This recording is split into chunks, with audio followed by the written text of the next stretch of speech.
flying through the air is one new way that we'll travel, but a lot of amazing things are happening on the ground, and there's still very important reasons why that's true. I'm going to look at a whole bunch of different changes to society that come from this technology, but I'm going to begin actually with the reason that most people got involved, which was the ability to save lives. Now, it turns out that we human beings are pretty terrible drivers, and every year around the world, we get into accidents, and we kill 1.2 million people. That's more than many of the world's great diseases. It's a terrible tragedy. Now, in the United States, that number's actually gone up. It's now over 38,000 people killed in recent years, and the American Safety Agency calculated a cost of accidents there of $870 billion. Now, that works out to about 29 cents a mile, or 16 euro cents a kilometer, more than the cost of benzene in your Hummer. You're spending more for your share of accidents than for the fuel to drive.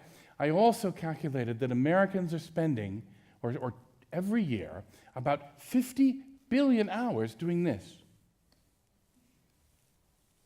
50 billion hours. The entire productive labor output of the United States is about 240 billion hours, to put that in context. It's an astonishing number. Now, by the way, the safety record here is better, about 65% of the rate of the Americans per kilometer, 3,400 Germans killed on the road. And you drive faster too, so take some credit for that. However, there's still lots of people killed, lots of people injured. Now, Germans are safer drivers. Actually, the Dutch and British are a little bit better. But if you want to get killed on a European street, there is the one place that you really want to go. That is the most dangerous city in Europe. Fortunately, we're not there. But 40% of those fatalities involve alcohol. And right away, robots very rarely drink. And that gives us a leg up in getting past that problem. But the numbers behind driving are staggering. My calculations, sorry, we skipped ahead a little bit. My calculations suggest that about 25% of our greenhouse gases, and carbon dioxide, and energy go to personal transportation, and the entire human race drives every year about 1.7 light years. Do any of you use light years in your work as a unit of human activity? I mean, it's really amazing to think of it that way. So are we going to solve all this by flying? Well, we are going to do some flying. This vehicle, I hope, or the other vehicles like it, will have some success. But they are not going to beat the energy of traveling on the ground, and we're not going to travel 1.7 light years, at least in this. We still have a lot of other transportation that needs to be done, and lots of people are working on it. So that's why I just got my slides in the wrong order. Lots of people are working on it. And among the car companies, actually, this country is where we find a few of the leaders. Companies like Mercedes. They have been working a little bit harder for a while on adapting things in the car company way. And I'm even a little bit impressed. If you look at this picture, this is a fairly famous car rental company from Bayern, or car making company from Bayern. Maybe you recognize them.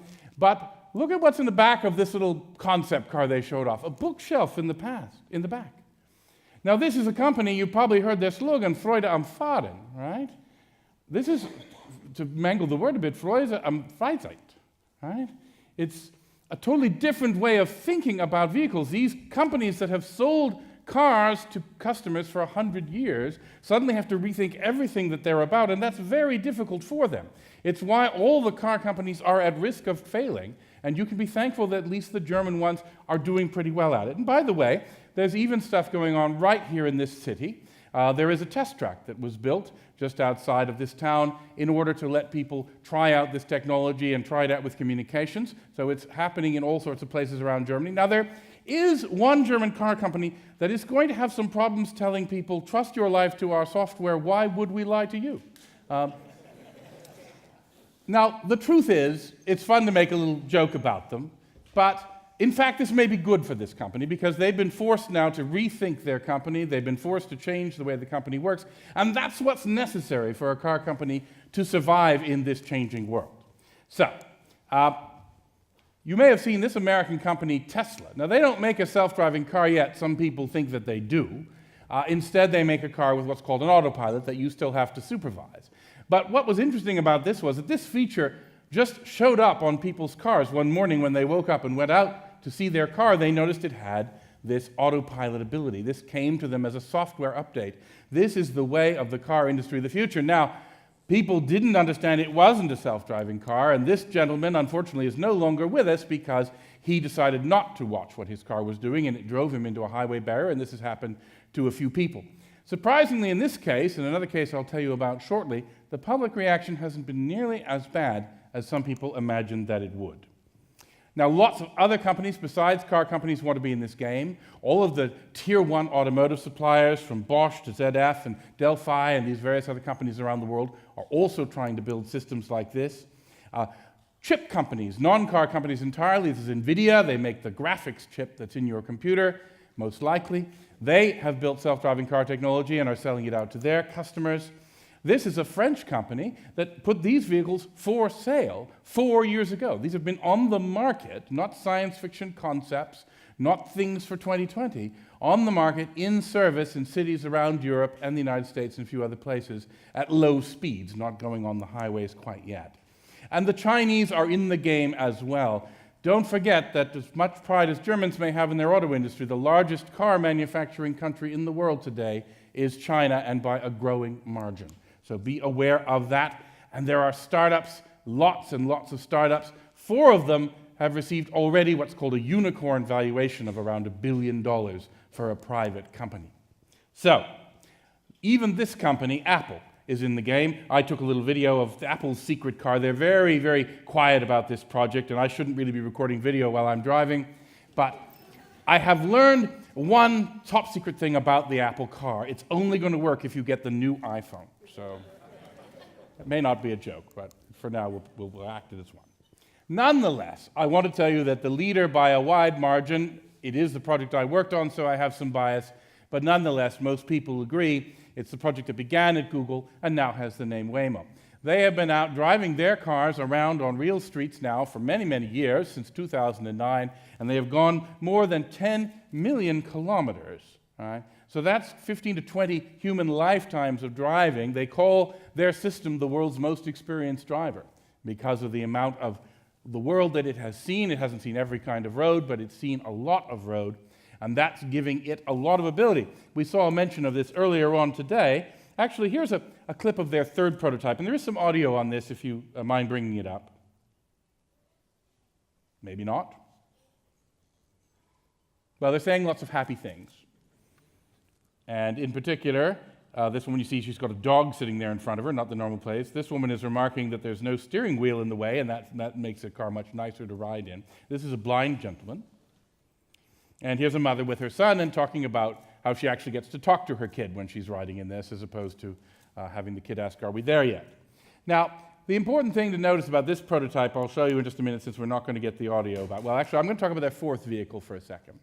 This vehicle here, which is based on a more traditional car design, Google just ordered, and I believe we were told this earlier on this morning, just ordered 62,000 of these. 62,000 of them and 20,000 other Jaguar vehicles for the luxury end of the business. So this is no longer a pilot project for them. This is no longer a prototype. This is going to be a real taxi service operating in probably Phoenix, Arizona, where they already are operating with families like the ones you see here.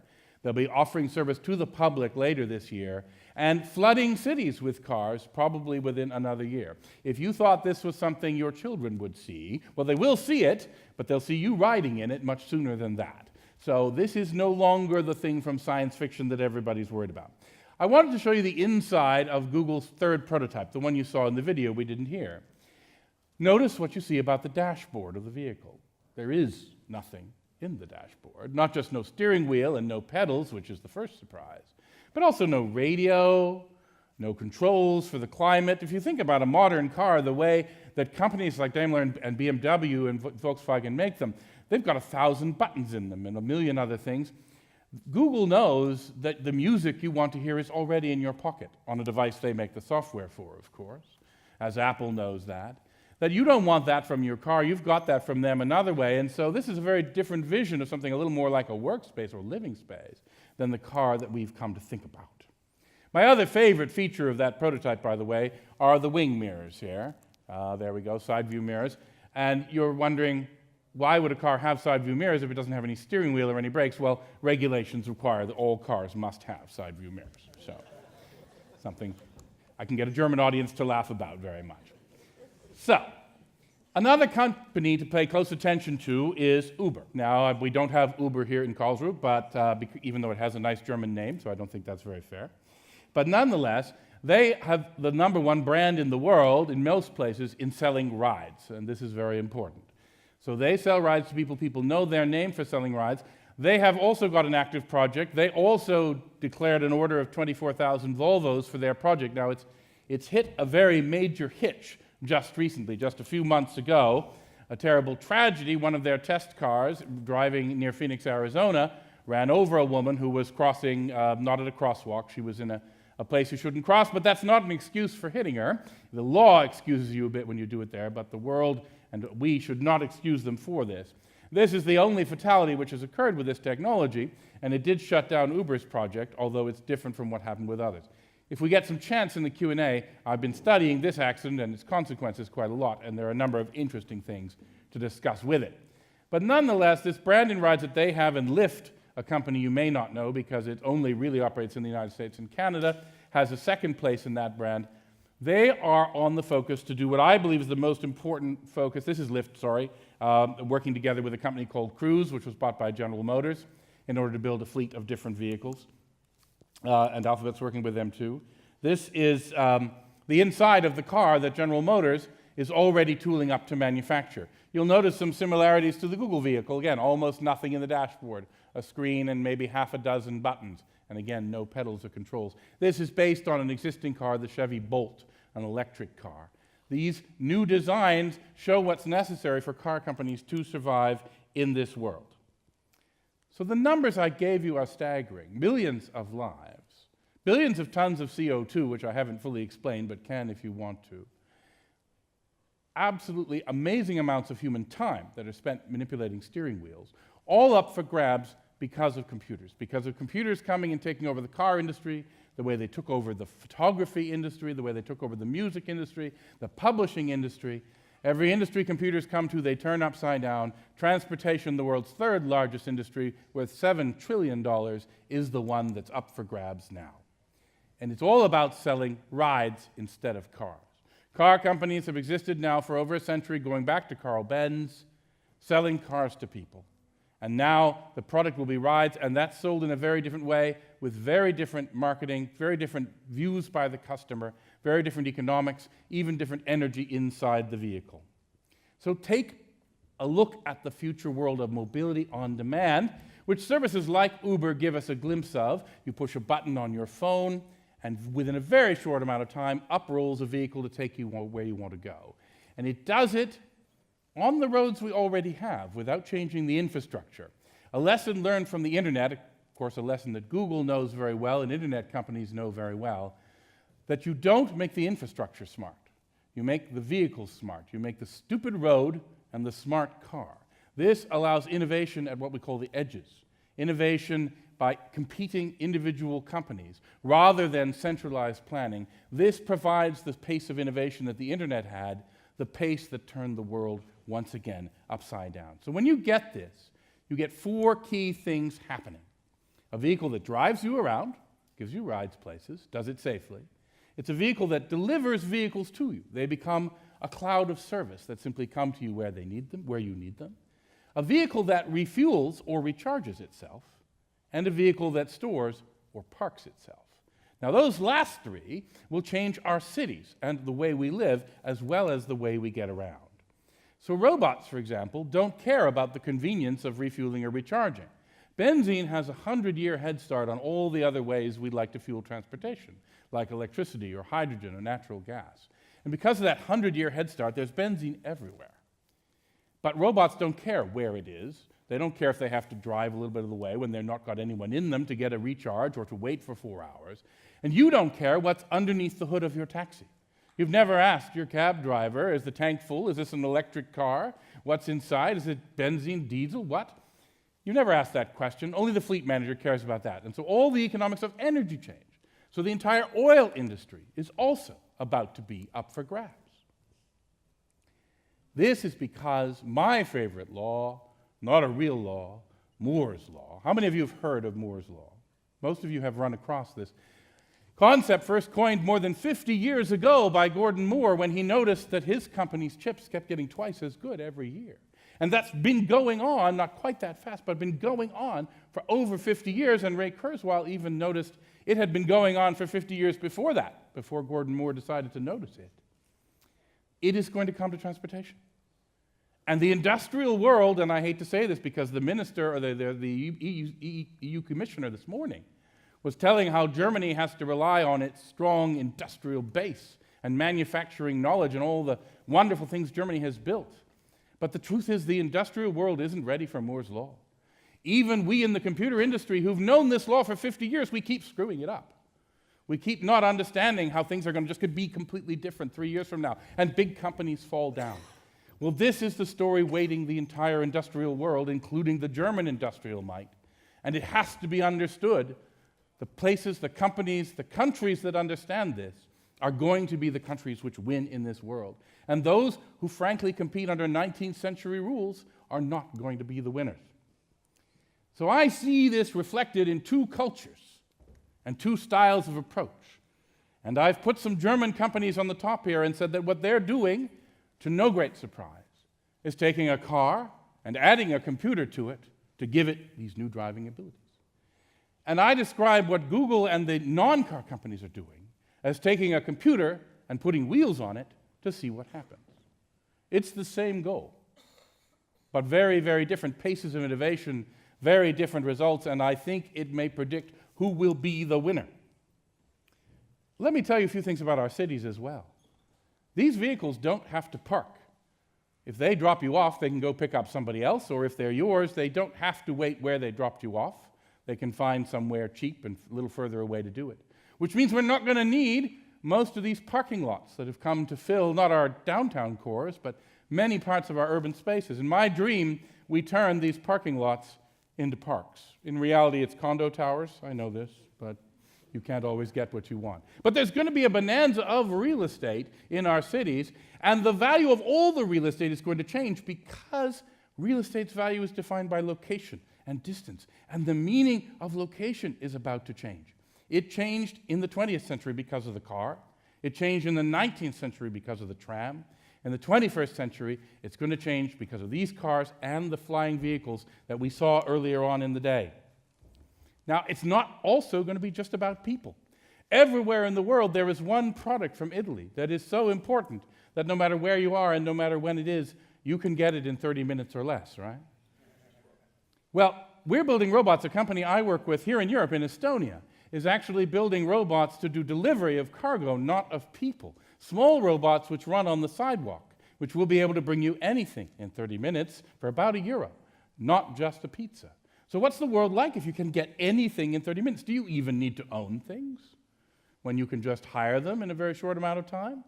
Do retail stores have the same chance for existence as they've got today? All of these things are going to change. We're going to be able to move goods so quickly. I've come up with a name for it. I call it the Internet of Things. What do you think? Would that catch on? Maybe, maybe not. So this is a list of a dozen industries, and I've touched on some of them for you today, that I think are going to be turned upside down by this. And it begins, of course, with the automotive industry and the energy industry, as I mentioned, because the fuel of transportation is going to change. But real estate, as I said, an industry with even bigger values than these two industries, is about to be changed, and as the nature of cities moves. I just came from an insurance conference in Italy where I told them they were all going to go out of business, and they thanked me for it, which was very nice of them, really. The parking industry I touched on. The car loans don't happen when they buy fleets rather than buying individual cars. Retailers change, delivery, even doctors change because you're not going to the emergency room after you were hit by a car. 4 million visits to American emergency rooms are because of car accidents. Airports change because they are the interface with ground transportation and flying. And even public transit will change and become actually a little less public. It'll be a bit more like Uber Pool. Now, you haven't got that here, so maybe that's a bad metaphor. But it's private carpooling where they just notice there's a group of people all traveling roughly the same route, and they put them together in a vehicle. Rather than having schedules and lines and routes and so on, it's possible to do much more efficient public transportation through alternate means. So all of these industries are going to turn upside down. You probably are involved in one of them or another, or will be during your life, and you need to be ready for this. The grandeur of this is on a par with the space program, the Apollo program. We like to use the term moonshot, in fact, to describe these grand projects. The first, original, the real moonshot was, of course, set off by President John F. Kennedy of the United States. So I will butcher his words and say, to Americans at least, that this nation should set itself the goal, before this decade is out, of a computer driving a man to lunch at noon and returning him safely to work. Okay, so this tells you it's not a good idea to have a Canadian do an impression of an American president to a group of Germans. But nonetheless, I said it because John F. Kennedy, in another one of his speeches around the moonshot, said one of my more favorite phrases. He said, some projects are worth doing not just because they're easy, but because they're hard. And this is that. This was something everybody declared impossible 10 years ago. Science fiction, when I first started giving talks about this, they told me I was crazy to think it would happen in our lifetimes, but it has already happened. Great people are working on it. It's going to go live very soon, and it's going to change the world. Thank you very much.